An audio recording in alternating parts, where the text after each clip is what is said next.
First time in history, some non-Chinese manufacturers have made Ming Dynasty Chinese miniatures, and it is incredible. Truly a first, and so I think to mark this occasion, we have to paint and model some Ming Dynasty miniatures by the company Wargames Atlantic for being so brave in breaking new ground. So let's see how that goes, and maybe compare the minis with some other miniatures made by some local Chinese manufacturers. I've been up and down the country, exploring the rich tapestry of history in a quest to become the most feared Ming Dynasty miniature person on YouTube. Whoa. Is this kimchi? Is this from the Ming Dynasty? Learning about arms and armor from the period. Okay, what about this? Is this kimchi? And going on a personal journey of self-discovery, which is nothing to do with the Ming Dynasty. I have cancer. Are you sure that kimchi isn't from the Ming Dynasty? You may be wondering how difficult it would be to take the top spot in infamy for such a prestigious position. I mean, Genghis Khan had to kill enough people globally to affect the climate record and create a functioning postal system. I've only killed 2 people, which the authorities haven't discovered yet, and have created no postal system. What will it take? How many more bodies do I have to hide at the Olsen Creek Waste Recovery Center? Yes, it appears that is the case. A quick YouTube search will reveal there is no one making Ming Dynasty miniature videos at all, except for myself. That's probably not a good sign. It's not exactly a thriving market. That's bad. But that means I could dominate the mindshare of all 7 people. That's good. We should probably add all the people in China who would collect Ming Dynasty miniatures to gauge total interest, if we're being fair, but they use completely different social media platforms, so within the context of YouTube, they don't exist. Is it fair to assess the popularity of Chinese miniatures only important in a Chinese context for an isolationist dynasty on a predominantly English-speaking platform, which is banned in China, a country which famously has its own separate online ecosystem? I don't know, but it is easier. I only have to do one search. Having won my prestigious position pretty easily, actually, because I awarded it to myself. A good move, I was quoted to have said at the time. Of course, it's not very hard being the most feared Ming Dynasty influencer on YouTube if I'm the only Ming Dynasty influencer on YouTube. Maybe not like Ming Dynasty, I'm talking about like Ming Dynasty miniatures. Now I'm just rambling to myself in public. The next step is to strengthen my position by painting some miniatures, because as it stands, I have no painted Ming Dynasty miniatures at all, which isn't good optics for the most feared Ming Dynasty miniature person on YouTube. Here is some stock footage of me walking back to my painting desk. And here is some more stock footage of me getting lost and trying to find the bus station. Before I begin, and while I'm locating the right bus, I think it's worth discussing why I think the Ming Dynasty army is worth collecting. The Ming Dynasty lasted for less than 300 years, so I should clarify I'm focusing on the mid-Ming Dynasty. The Northern Army was a professional, well-armed and well-equipped force that defended China from the existential threat of the steppe nomads. Relying on cavalry, which performed well on the flat terrain, they supplemented this force with war wagons and artillery.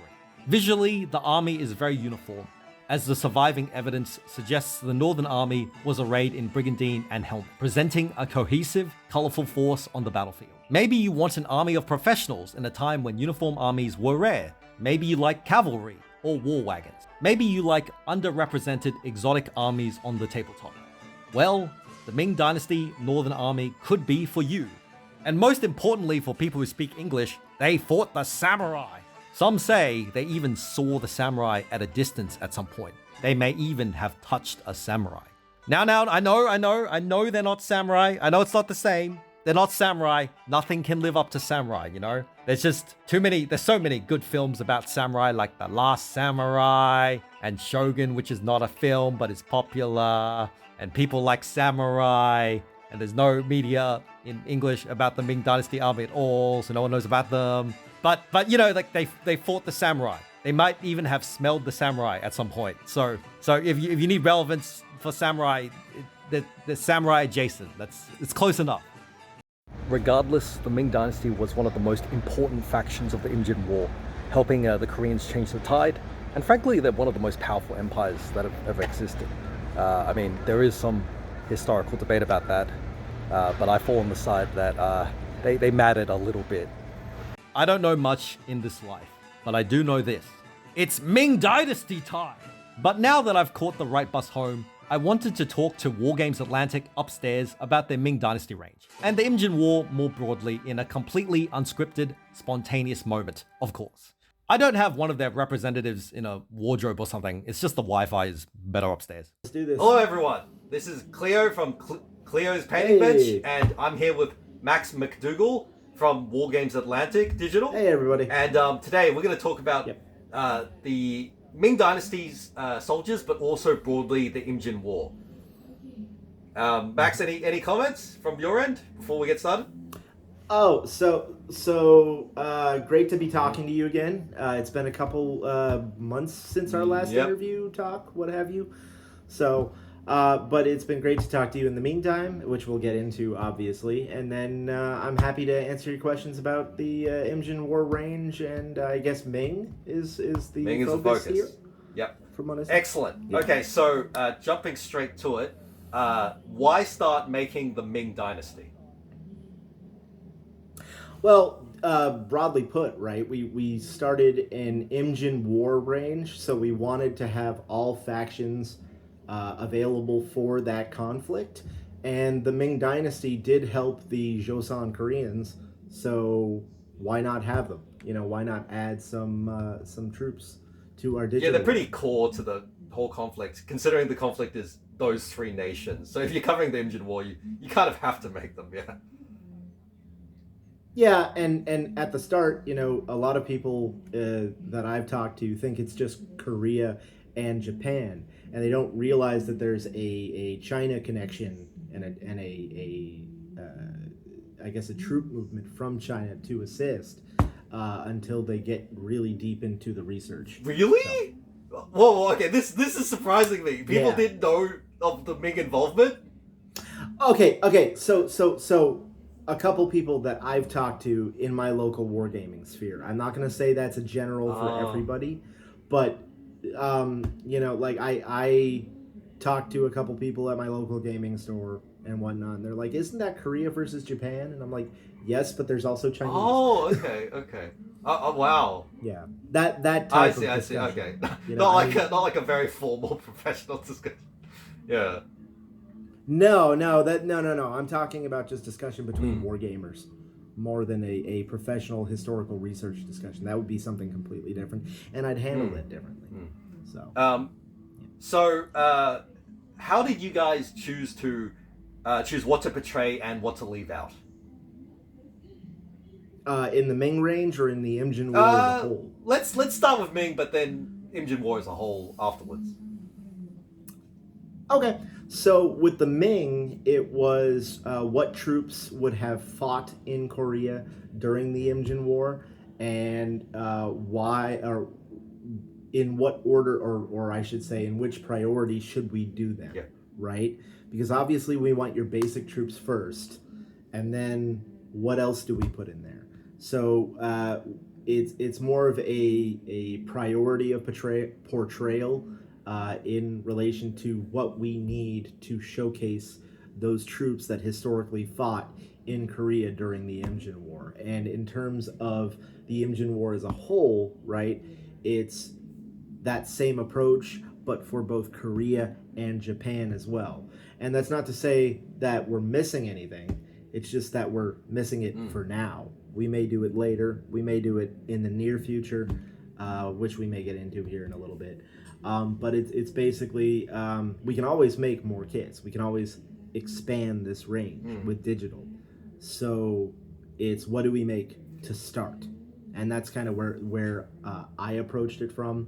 Because obviously with the Ming, if you've looked at our previous releases, we had Ming Northern Infantry 1 and Ming Northern Infantry 2, which were two separate variants of standard Ming Empire infantry for the north, and what they would have fought in terms of armor and what weapons they would have used.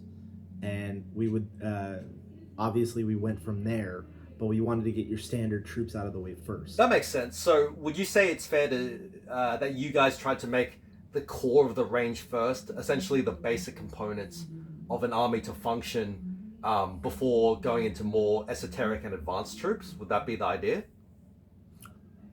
That would be my idea, and how we did it from my end of this perspective.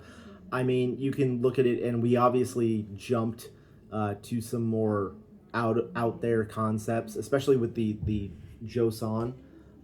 So with the Joseon, we did your basic troops to start with, and then we jumped into some artillery. Like we did Joseon mortars at a couple months in to the Joseon range, and that isn't something that you would think would be immediately core to the range, but it's an expansion upon the core range that we had built to that point. Yeah, that makes sense. Yeah. Okay.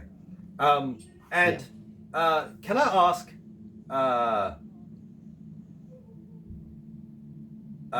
Okay. Sorry. No. It's okay. I'm just okay. I'm gonna edit this part out. But basically, my Bluetooth headphones are about to die. So. Okay. I'm just thinking. Do you think? I mean, it's not gonna. I realize it's not gonna last for the length of this interview. Mm-hmm. Could I charge my Bluetooth headphones and then we resume the interview? Sure. Throw me a link when you're or not a link, a message when you're done. I'll play some Space Marine 2 for 45 minutes or so. Okay, I think even 15 to 20 would be fine. Is that cool? Okay. That's cool. Yeah. Okay, so we'll resume at 0.3, but we'll speak soon. Sorry about that. I didn't know my headphones were like this. No, that's cool. No. Make sure they're charged, and don't cut it short. Make sure you have enough charge for Okay. I'll only start if I've got the full charge, but I'll ping you.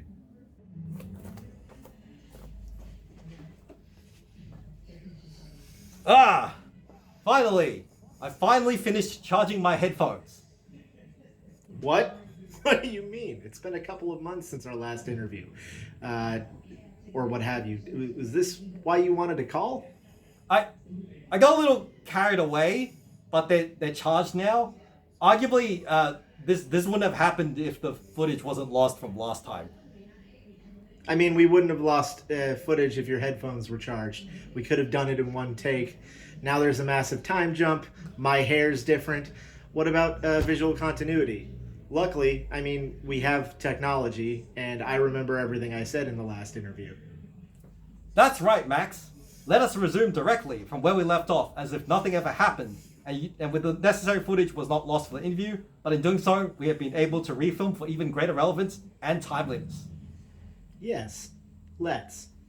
Okay, so, now resuming with future Max, Mad Max.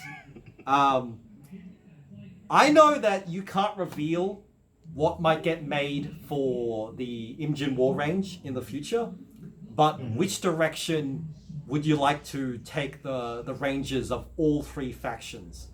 And has the change to the new subscription model with less units per month impacted any of this? So, the new subscription model has obviously changed how we do historical releases. We are doing 3 historical releases per month now, down from our full catalog of 12 ranges. So we're cycling those ranges every month, which means that one month we might have a Renaissance kit like the Joseon, a Age of Chivalry, and a First Empires. The next month we might have Napoleonic, World War I, and World War II, something like that. It really kind of depends what that month has planned, but we do want to obviously fill out the range. Now, in terms of the Imjin War, we've got the Joseon, we've got the Ming, and we've got the Samurai. All 3 of those have things planned. I can't say when. I can't say when what's coming, but we do want to fill those out. Obviously, the Joseon is the most complete. It has the most sets that we've made. Ming is getting up there, and Samurai, there's always more Samurai that we can do. So we're working on it. It's not going to be the massive blocks of like 3 kits per month that we were putting out because we've changed that subscription model. And given that, like, back then you guys, just as a follow-up question, given that you guys used to like release so many kits per month and now it's been reduced, do you feel like would you try to make is the philosophy still to try to make complete armies, maybe give each army like one basic troop type, one character, one unit, so people can get started with their armies and then build on gradually? Or is there more like a scattershot, make random units for random armies that might be fun? Is there a change in philosophy, or is that kind of still the same? I wouldn't say it's random. We don't want to give somebody or a prospective customer a random scattershot of units and then say, go make an army out of this. We obviously want to have it structured in such a way that you can start building an army and add to it slowly. Now, with the change where we were doing, say, 3 Joseon kits in a given month, and we're now dropping that back to 1 or potentially none in 1 month, and then 1 the next month, or what have you. Obviously, that changes the release pace, but in terms of the philosophy of how we want to grow the range and fill it out, I don't think there is a difference there. We still want to eventually have all 3, Ming, Joseon, and Sengoku Japan, have full ranges so that you can make full armies. Great, yeah, that sounds solid. So I want to bring up the difference in aesthetics between the Ming, the Chosun, and Sengoku Japan. Now, I know that this is not related to model production schedules or anything, but Okay. yeah, I suppose this is more like a personal taste take. But given that like Sengoku Japan is such an outlier in terms of appearance, and the Ming and the Chosun are quite similar visually. There are obviously differences. The thing which is coming to mind immediately is that a lot of the Ming elite units, the cavalry and such, have segmented armors, whereas the Chosun tend to use brigandine armored sleeves in place of armors. Given that Ming and Chosun are visually more similar, and Sengoku Japan is obviously so distinct, but also very popular for the average layman, and the average person is very familiar with the aesthetics. What do you think about this? Is a personal question because there's no right answer for subjective art. But what do you think about the difference in aesthetics? Do you have preferences? I mean, for making the models and stuff. Well, so no, as far as the challenges to making models, we go based on the sources we have and the imagery we have. And in some cases, that's reenactment armors and things like that, or recreated armors in museums and things like that, or whatever extant pieces we have.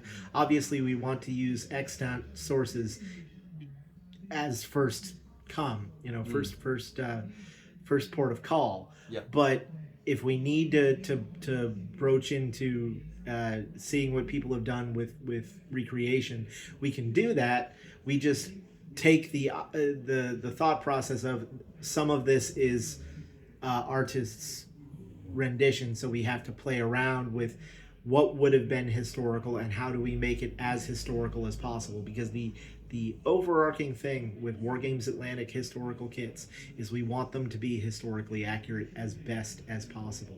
So obviously with Sengoku Japan, there's a bunch of different armor types, different dough, and we've done several of them at this point. We've done some of the Sengoku armors that were cannibalized from European armors that they traded for.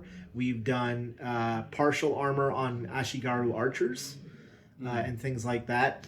So we're very understanding that there are differences in these armor sets, and even if they look somewhat similar, like between the Ming and the Joseon, or is it Chosun or Joseon? How would It's pronounce I it? used to think it was Joseon for like Yeah. I think it was like a year or something until I got corrected by a Korean person that it's Chosun. I was like, I've been saying it wrong this whole Joseon. time. Yeah, it's Chosun. Okay. Yeah. But it's fine because the way it's written down, it's very ambiguous unless you is like go Joseon. look out for it. But yeah, I think it's pronounced Chosun. Yeah. Okay, I'll try to keep to that. Yeah, no, it's all good. It's all good. No, like I had no idea for like so long. Yeah. Yeah. So, but again, even if there are similarities, it's kind of the way I ascribe it is that it's kind of similar to how the Sassanids had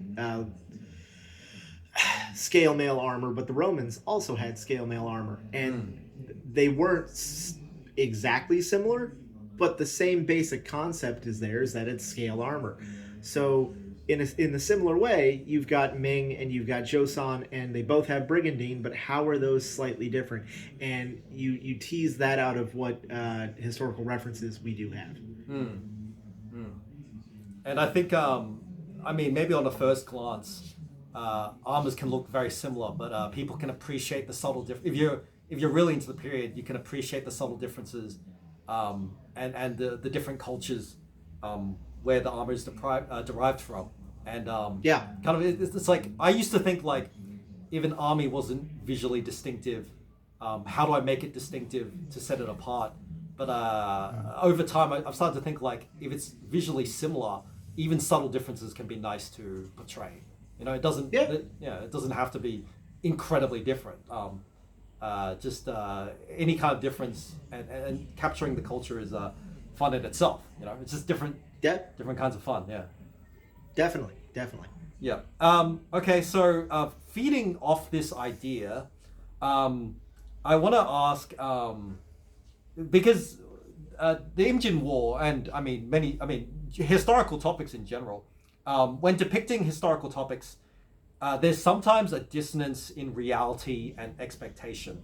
So a popular example relevant to the Imjin War is the Ashigaru. So the pop culture view of the Ashigaru with the Okigawa door and the Hotoke door with the heavily armored plate and the uniform Jingasa is only accurate to very, very late Sengoku and early Edo period. Whereas, but that's wouldn't be accurate for most of the representation of Sengoku Jidai. But movies and art have made this idea very common in the zeitgeist.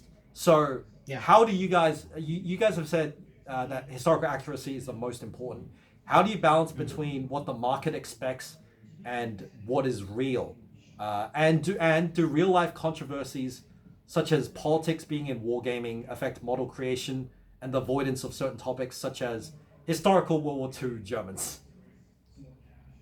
Well, we've done historical World War II Germans, so I don't believe that would be an issue. Obviously, I don't think we're going to do something like the Waffen SS, but that would obviously be a question for other management partners, not just me. I'm just the digital projects manager and product manager. So no, but as far as a dissonance in terms of what people expect, and you brought up Ashigaru, so obviously the late or later part of the Sengoku Jidai has the full armor for the Ashigaru. And as I just mentioned, we did do a partial armor Ashigaru kit for archers. All in terms of different armor sets or different clothing styles and things like that, it just means we make more kits. It may take a while, but to get them all rolled into the release schedule, but it just means we make another kit. If somebody brings up, oh, they didn't have any armor, they were just wearing hakama and a I'm trying to remember what the jacket was called. Anyway, It's like point being, yeah. Anyway, point being, they were unarmored. Then we'll make a kit that's unarmored. It's just we want to have what people expect, which is why the 10mm samurai range has what you would expect for late period Sengoku Jidai. but and we've done that for 28 millimeter in digital as well. But in addition to that, we want the historical accuracy. So yes, that is historically accurate to the later Sengoku Jidai, but we can slowly go back and do earlier kits. We can do kits from an earlier period or from an earlier part of the period, and so on. Because the future's not limited, right? You can always just expand if exactly. You yeah. So it's like you can. It's not mutually exclusive. It's not like we only have to do one or the other. You can just make more kits. So there's no limitation. We have the capacity to make more kits. Why not make more kits? Yeah. That's good. That's good. I forgot. I was going to say earlier. You said that you guys made the imported European armors for the samurai, the Nanbando kit. Yes. Yeah. I really like that kit personally. I was going to say. I forgot. Now currently the only Nanbando kit we have is Musketeers. Yes. But that doesn't mean that we couldn't make a Nanbando kit with Yari or a Nanbando kit with Nodachi or anything like that. That's certainly an option. Yeah, because the I believe two of the bodies which are standing are very similar, but two of the bodies which are crouching are a different sculpt. So if you want like the crouching armor types, but you want them standing, then you're kind of out of luck with that kit in particular. Like it required major conversion work. But there's always room to expand in the future. But Nanbando is fun. Yeah.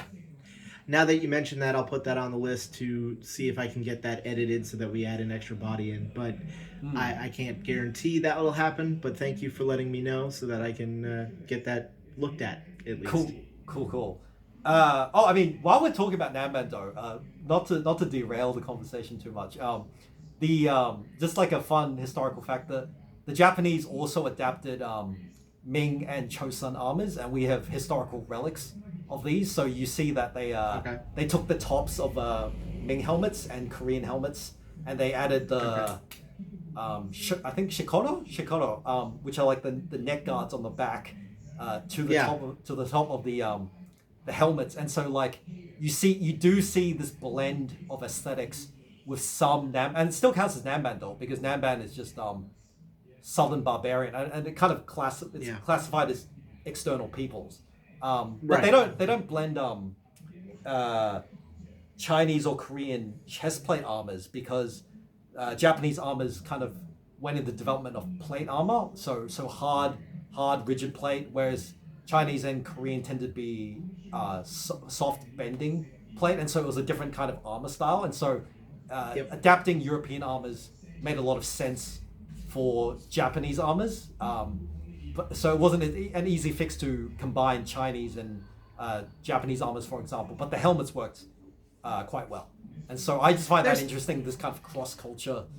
It just shows you the kaleidoscope of figures that we can make. You know, it shows you the vast potential open there for digital kits that eventually could be plastic kits. You know, I can't say whether anything's going to be plastic in the future, but I as a personal note, not from my position in the company, I would love to see Samurai in plastic. I would love to see the Imjin War in general in plastic.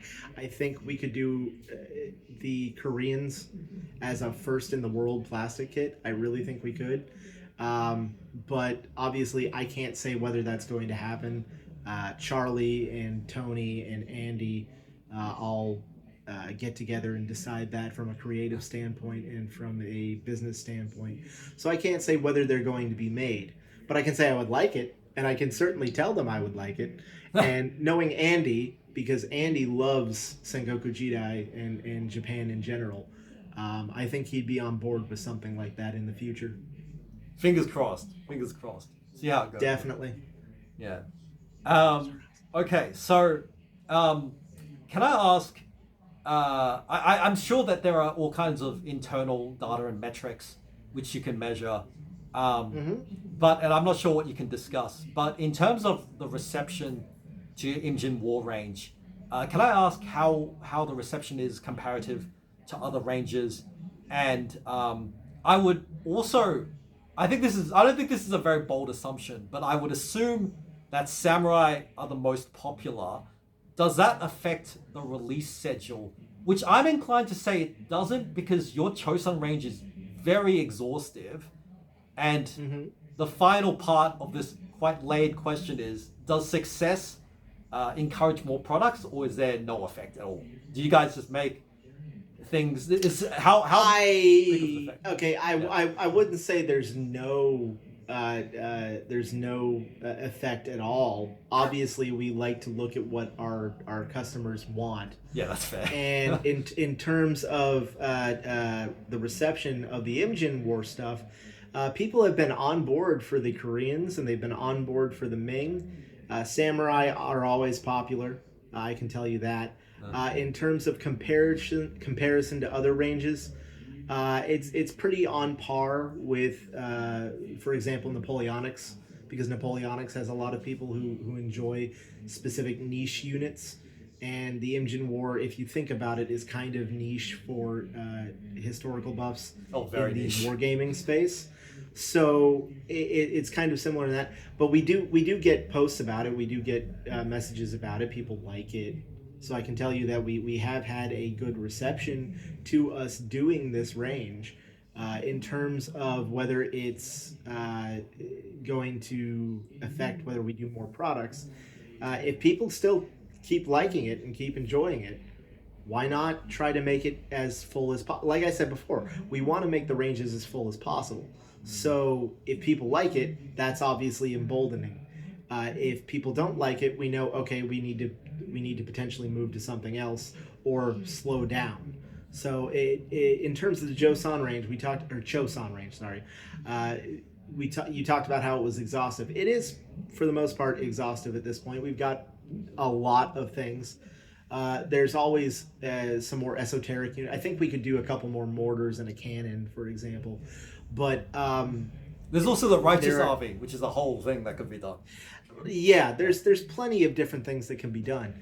But it's is it at a point where we can pause it, work on other parts of the Imjin War range, etc., and move forward from that? And I think that's kind of the question of, we can do it, we will do it, it's just when. And when does it fit in with the schedule entirely? Because it's not just the digital schedule, we've got other schedules that we're working on too. So other things. Yeah. Yeah. Okay, so making the discussion a little bit meta. Okay. So with the Imjin War being a historical topic, there isn't copyright like with, say, the Warhammer universe, the Trench Crusade universe, or your own Death Fields arena setting. And I think a strength of copyright is you get to silo designs within a distinct space that can be defended and monetized exclusively. Does the approach and philosophy shift with historical miniature creation because of these features of it being effectively open source, or is there no difference? When you say does the approach and philosophy, you're talking about the design or just like how we approach it? Oh, anything. Can you clarify? Anything really. Because I'm just interested in how, because very few companies I feel make both historicals and fantasy and sci-fi. And so is there a different approach with the historical route versus like having to design things for historical and sci-fi kind of from scratch? Well, okay, so first of all, I want to preface this by saying that I am not our legal department. I am not part of the legal team at all, and so none of my comments are legally binding or related to the actual legal opinions of Wargames Atlantic in and of itself. That being said, I think that it's more so we don't particularly care about what other people are doing. Like, we don't look at, say, Games Workshop and what they're doing with Warhammer 40k. We do our own thing. This is why we have Death Fields. In a similar vein, we don't look at other historical manufacturers and go, oh, they're making that, we should make that. No, we make what we want to make. We discuss what we want to make. We plan things based on what we think people would enjoy, and so on and so forth. Especially for the digital range, like specifically the digital range, you want to make things that people could print out on a home printer setup reasonably, and make enough of it so that they can make an army, or whatever that particular thing may be. So like for some of our fantasy kits, they're RPG figures. So you want to make a relatively complete encounter per se, or a complete option for a particular monster. For example, our recent owlbears, there's multiple poses. So you can make multiple poses of owlbear to do either a multiple owlbear encounter or just have different options. The owlbear is the more traditional version versus I believe the prior kit was Eurasian owlbears or something. Yeah. So the initial owlbear kit we did, like I believe it was last year or a year before, was the Eurasian Scopes owlbear, and that was an idea that I actually came up with simply because I wanted to do something different than your traditional owlbear. Well, we come around to last month, and we were discussing, what we don't have in the classic fantasy range, and somebody said an owlbear, and I said, we already have those. And they're like, no, we have the Eurasian Scopes owlbear. What about a traditional owlbear? And I'm like, well, we can do that. So we did. I'm just picturing the next couple of months of fantasy is just different kinds of owlbears. Just like, no. We haven't done the African owlbear. I've actually advocated for that. Just owlbears all the time, or bugbears, or what have you. We're renaming the fantasy tier to the owlbear tier. Yes, Tony did not take that well. Too many bears, too many owls, too many of both. Yeah. Some bears, some owls, not together. Exactly. Okay, so the final question is a personal one. What is your favorite unit in the Imjin War range? It doesn't have to be Joseon Korean. It can be anything.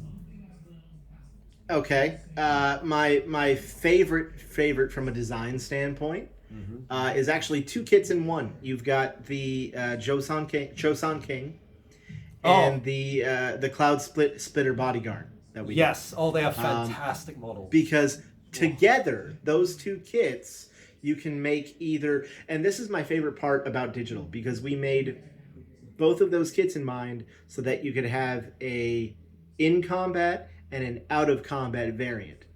So if you combine those two kits, you've got the king and his Imperial bodyguards in armor for in battle or whatnot, or out of armor if you wanted to make like a camp vignette or a palace vignette. You could do that. And that's what I love about our digital range, is that we have that option to make multiple bodies and say, yeah, we can make an unarmored variant of this, because historically it would be relevant, and it just looks cool. And both of those kits together, the details that the guys were able to put on them, immaculate in my opinion. Yeah. I really like the shoulder. We're getting into very esoteric details, but because I looked at the models very closely, I kind of internalized all of this stuff. Like the shoulder pad details on the Joseon King, the plate with mail, lamellar plates, which are girding the front of the bodyguards, and there's just a lot of detail crammed on the models, as well as so many different sword variants, like so many different poses with different swords, different scabbards. I've noted, there's even different scabbards. It's you get a lot of choices. Yeah, it's great. There's two variants to the Cloud Splitter sword that we did, because we found two different variants in terms of design in extant historical artwork, and I believe there was one that's actually still extant, and they had it in a museum, and we had an image of that. I'd have to go back and look at the references, but at least two different variants in artwork. So that's what we did. We copied them in a way. Obviously, it's not a 100% copy, because we're not just trying to literally take artwork from somebody and make it our own, but we're taking those historical references and trying to get the model as close to as it can, while still being respectful of whatever art that is. So you know, this artwork may have been from the 15th century or what have you, but we still want to be respectful to it. So. And I think you said that's your favorite model from a design standpoint. There was a Yes. And there's your favorite model from a different standpoint.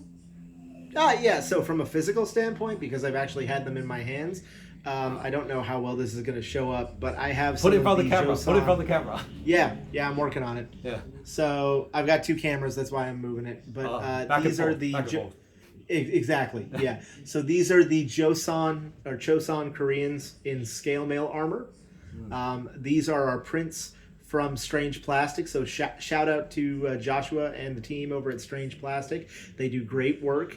If you're looking for our digital files in printed format because you don't have a printer, go to strangeplastic.com. I believe it's strangeplastic.com. Either way, if you Google Strange Plastic, their website will most likely show up. But they have our full digital catalog. If you cannot find one of our digital kits on their website, it's probably just not uploaded yet exactly as a product, but you can email Josh and their team over there and they will get it taken care of for you, and you can get a printed copy of whatever you want from our digital range. And it's great quality, good quality resin too. It's not the brittle stuff that you would normally get. It's actually somewhat pliable and workable. So I definitely recommend Strange Plastic, not just because it's our print provider, but because I've actually physically handled these, and as a hobbyist of 20 years, I think they're good quality. It's a kind of the bendy plastic, right? So it can have a bit of it's resin, but yes. Yeah, the bendy resin, yeah. It's not 100% flex resin. I believe they use a mix, but it's slightly bendable enough to where you won't just shatter it if you accidentally drop it off a table, unless you step on it, you know. So as long as you're careful with it and treat it like a resin miniature, it will be perfectly fine. Great. I had a random follow-up question, which I think would make more sense earlier now, but you mentioned design choices. I wanted to very quickly ask, now this is the final question. I wanted to quickly ask, when making a miniature representation of real life subjects, sometimes there must be some degree of stylizing the subject matter. So for example, with Brigandine, the studs on miniatures is not as dense in a miniature form than in real life, but that's because in real life there are hundreds of studs, and you couldn't fit, if you tried to recreate that in miniature form, the studs would be so small you couldn't even paint them. Exactly. Render properly. So how often versus what is the philosophy or what is the approach to stylizing things which can't be rendered in miniature form? What is the approach / philosophy? Okay. So speaking for digital, not so much for our plastics, because that's a completely different can of worms. In terms of digital, obviously we want to get as close to the historically accurate version as possible. But like you said, with certain things like rivets, there are some times where there's just too many of them. And I say too many insofar as they're too small or too close together, and we have to fudge it a little bit so that it will print correctly. Because obviously, in addition to making it historically accurate, the second point there is this has to print well, because otherwise it's not a good printed product. So with the way SLA printers work, if there's too many things close together, like rivets, you could get some issues with layers and things connecting together when they shouldn't be. So you kind of have to look at it and adjust based on how printers work and how in terms of our things, we do test prints. We check to see how they look, and if something doesn't work right, we adjust it. And basically it's just fudging it just enough to where it'll print well, but it's still as close to the historically accurate version as possible. Obviously, with Brigandine and with the Joseon Brigandine, which you can pronounce because I'm not even going to attempt it.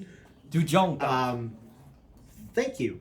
Like you said, there'd be hundreds of studs where the plates would be sandwiched in between that fabric layers, and we had to cut that down so that it's still visually apparent what it is, but that it'll print well. And that's basically all we do, is we just make sure it prints well and it looks good, so you get the feel of the model. But obviously, if you're wearing a full set of Jean Gap, it's going to look completely different on your body because there's so many more studs. Yep. So it's kind of that miniature abstraction. Yeah. Essentially, Yeah. Okay, I think that's all the questions I had for today. Did you have any closing comments or anything you want to say? No, I just wanted to say thank you for the interview opportunity. I appreciate getting to talk about our digital ranges. I really like talking about the Imjin War range because I enjoy doing the historical research for it. I love your videos. Keep making them. We love seeing them. Everybody, if you have painted some of our Imjin War figures in 28mm, or if you've printed them in a different scale or had fun with them in any way at all possible, please either post them up on the various product pages on My Mini Factory. There's a little like blurb under the main image for those products that says community prints.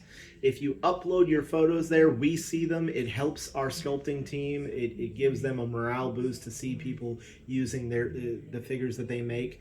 Also, we have the Wargames Atlantic Legion, which is both a Facebook group, and we have a forum hosted on our website. You can post things there in the painting and modeling subforum, or on the Facebook group, and we love seeing that kind of stuff. It makes us so happy to see people enjoying the figures. So please do so. Great. Yep. Hop onto it, guys. All right. Well, thanks, Max. Thanks for it was always fun talking with you, and thank you for making the time. Anytime. Okay. All right. See you. All right. See you later. Bye. Learning about the rationale behind miniature production is interesting, but if I'm going to execute on the Ming Dynasty army properly, what better way is there than to become the Ming Dynasty?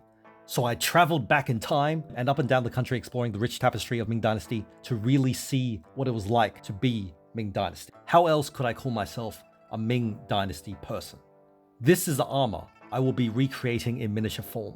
This is Brigandine, which is a coat where iron plates are fixed inside using copper rivets. Brigandine's varied with different kinds of sleeves, rivet patterns, and colors. And what I'm wearing is a typical cavalry version, being longer than most infantry versions. The extra length does not impede my mobility because I am fighting from a horse. I have the segmented arm armor called Bi Fu, usually reserved for cavalry and elite troops, a round plate over my chest called mirror armor, and a brigandine neck guard. The helmet I am wearing is a 4-plate variation, the most common version. The helmet is made of 4 separate metal plates, with decorative bronze plates covering the seams. These decorative plates had many variations possible, be thin or thick, and have patterns, such as the Ruyi pattern on my current helmet. Now that I have discussed Wargames Atlantic's plans for the Imjin War and also become Ming Dynasty, I am compelled to create miniature versions of myself. That's what we do on this channel. So now I've had the discussion, and that's inspired me to paint some Ming Dynasty miniatures. And I have to rhetorically ask if it's better to make the infantry or the cavalry for this demonstration. The answer is, of course, the cavalry. The cavalry is the mainstay and iconic unit of the Northern Army.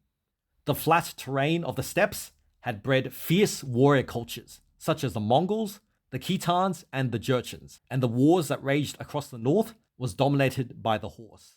Also, it is currently the year of the horse. This is because of the war in Iran, which has raised oil prices very highly, and which, if it goes on for much longer, well, you will see why they call it the year of the horse, if you know what I'm saying. So obviously, I had no choice. Our visual historical sources show us that the units had the same brigandine colors and used the same helmet flags in their finials. As such, I want to recreate the Northern Cavalry in Xiong Fan Dei Sheng Tu, or Victory over the Barbarians. Here, the brigandine tones vary in shades of dark reds. Their helmet flags are of a rectangular design with a small puffball tassel. Other units can have different colored brigandines derived from the 5 cardinal directions, and different helmet finials representing units from different garrisons, with their own methods and practices of armor production. The context of this painting is troops were dispatched from Gansu province to suppress an attack, with the painting divided into scenes such as the army sets off from Guyun and the Guyun garrison holding jurisdiction to parts of Gansu. It would be reasonable to speculate that the troops in the painting are from the Guyun garrison. So reinforcements have arrived from Guyun. With the source material selected, I had to decide how to equip my units and which models to use. So I'm painting some of Wargames Atlantic's Ming Cavalry, but I thought it'd be interesting to throw in a local Chinese model for comparison by a Chinese manufacturer translated to mean paper magician. Unfortunately, these models are very hard to acquire.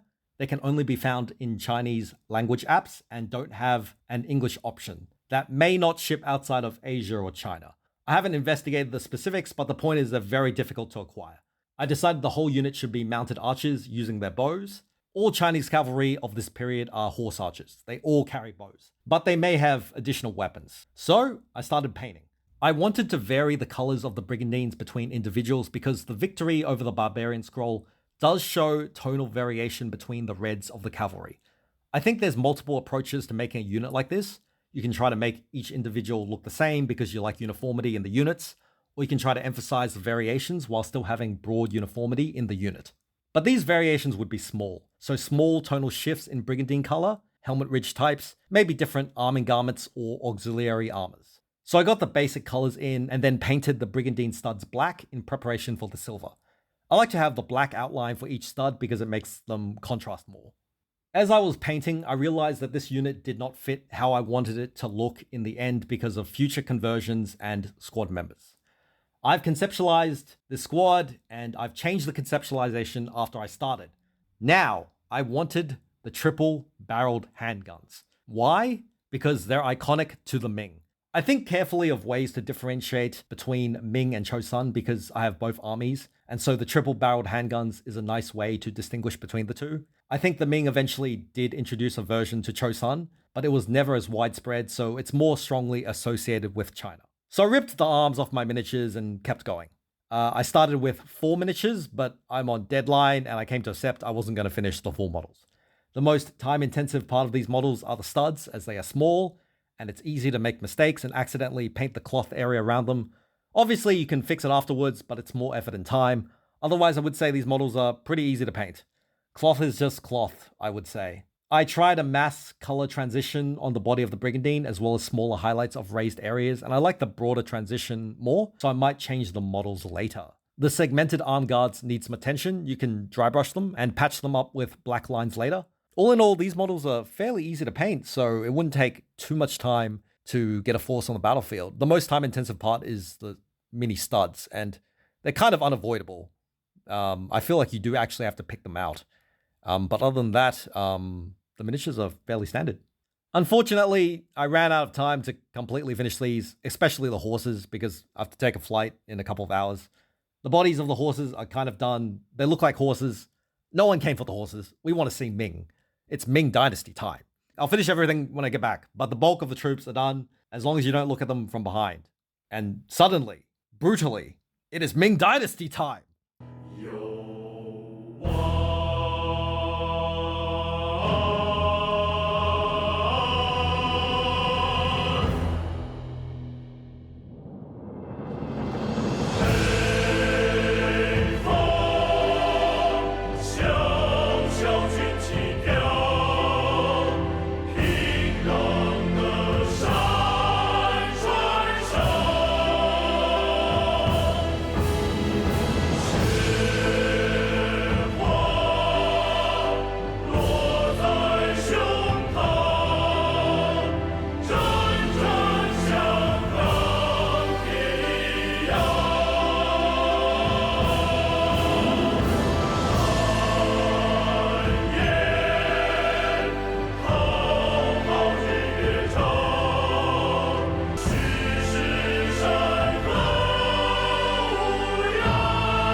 So now that Ming Dynasty time is nearly over, I think it'd be good to give my thoughts on these models and summarize a few conclusions.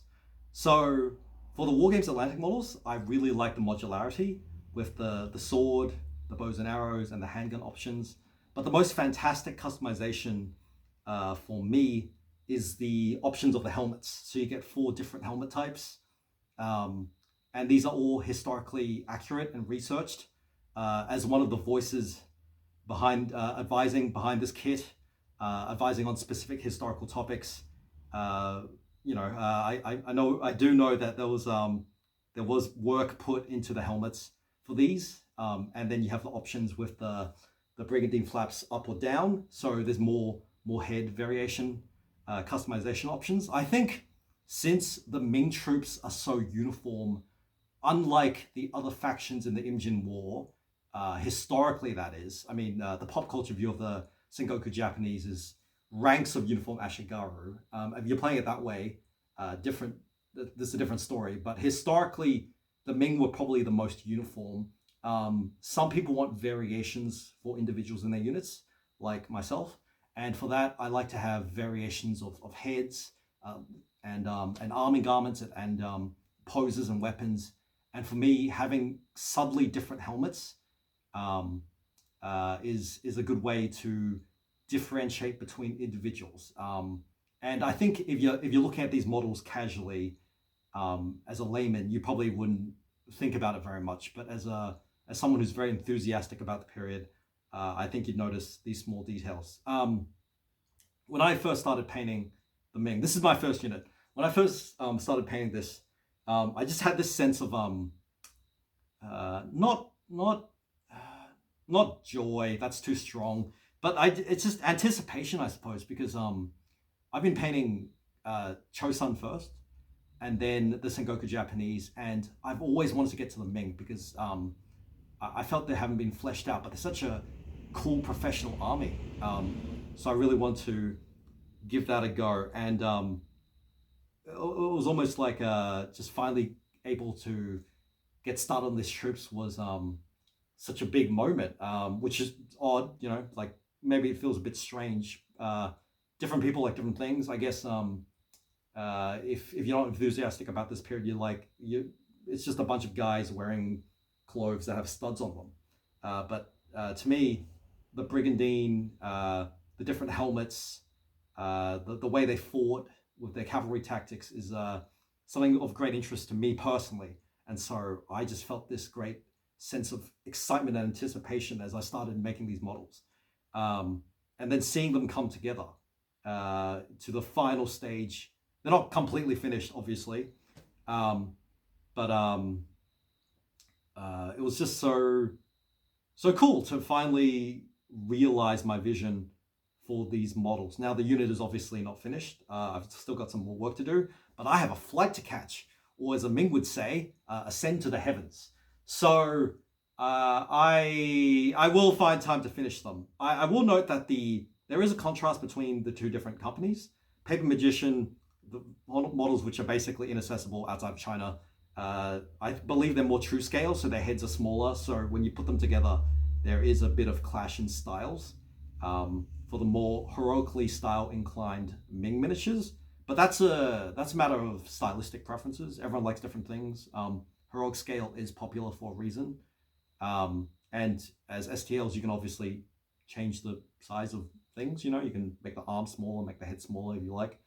I genuinely do like the Wargames Atlantic models, and I think they're very important because they're one of the first mainstream, I'm not going to say the first because I could be wrong, but I think they're one of the first mainstream STLs which are historically accurate and modular and great models. Genuinely, I'm not like shilling because Wargames Atlantic interview is in the earlier segment. Like, they genuinely are really nice models for me. And it's just cool that like this subject, which has been so hard to explore before now, can be accessible through 3D printing, which is the strength of the medium. I thought I'd have to convert all these models from scratch. I thought I'd have to get like 1/72 scale plastics and green stuff certain parts or make most of it based off like what available plastics there were. But these models have appeared, much like Chosun. I thought I'd have to green stuff the whole army, but then SDLs appeared. So I'm thankful that these models exist and that there are other options which are accessible to everyone. You know, you don't have to be in China to wargame the Ming Dynasty. You can get it anywhere from the comfort of your own printer and home if you want. And that's really cool. That's really cool. I really like that. So this is like a great watershed moment. Painting my first Ming models. Finally breaking into a new faction. And that's just I've just looked forward to this day for so long. I'm not gonna cry. It's not like weird like that. But I just really wanted to do it, and I finally done it, which is cool. So I'm gonna keep building Ming, I guess, eventually. You know, I might, you know, as I go. So yeah, great models, accessible, modular, available to anyone. Finally, with an interest in this very, very niche kind of wargaming, but good that finally people can do it. So yeah. So there you have it. Our journey with Wargames Atlantic's Ming Dynasty miniatures has temporarily come to an end. This is definitely not the end of my Ming Dynasty army, but it's been a great struggle, journey, progress thingy to paint and model these Ming Dynasty miniatures. And I've looked forward to making a Ming Dynasty army for some time. So it's been quite fun. So I hope you guys enjoyed the video, and I'll see you guys for the next one. I want to give a shout out to my Patreon supporters, the Command Bunker, Mikhail Belusov, Cream of the Meme, and the newest member, Mick Mac Mad. Mick Mac Mad? I hope I'm pronouncing that correctly. I believe that all of them are interested in the Imjin War, as I am, and it's really nice to have people support me and stuff. I don't ask for anything, but it's super cool of you guys. Thank you very much. It's very appreciated. And yeah, thanks.